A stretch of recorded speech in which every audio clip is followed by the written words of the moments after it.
බෙහෙත් ශරීරගත කිරීමෙන් රෝගවලින් ආරක්ෂා වීම හඳුන්වා දුන් තැනැත්තා කවුද? නිවැරදි පිළිතුර ලුයි පාස්චර්.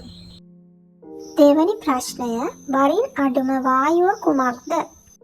නිවැරදි පිළිතුර හයිඩ්‍රජන්. තුන්වෙනි ප්‍රශ්නය බුලත් පිටට ගන්නා හුණුවල රසායනික නාමය කුමක්ද? නිවැරදි පිළිතුර කැල්සියම් හයිඩ්‍රොක්සයිඩ්. හතරවෙනි ප්‍රශ්නය මනුෂ්‍ය ශරීරය කොපමණ අස්තීන් ගණනකින් සමන්විත වේද? නිවැරදි පිළිතුර 206කින්. පස්වෙනි ප්‍රශ්නය විදුලිය මනින ඒකකය කුමක්ද? නිවැරදි පිළිතුර වෝල්ට්ස්. හයවෙනි ප්‍රශ්නය සර්වදායකයින් ලෙස හැඳින්වෙන්නේ කවුරුන්ද? නිවැරදි පිළිතුර ඕපොසිටිව්. හත්වෙනි ප්‍රශ්නය සෞරග්‍රහ මණ්ඩලයේ ඇති කුඩාම ග්‍රහයා කිමෙක්ද? නිවැරදි පිළිතුර බුධ.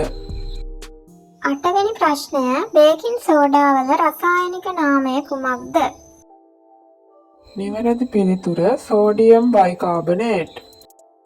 නවවෙනි ප්‍රශ්නය මනුෂ්‍ය ශරීරයේ සාමාන්‍ය උෂ්ණත්වය කොපමණද? නිවැරදි පිළිතුර සෙල්සියස් අංශක 37යි.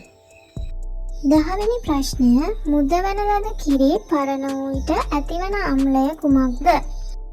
නිවැරදි පිළිතුර ලැක්ටික් අම්ලය.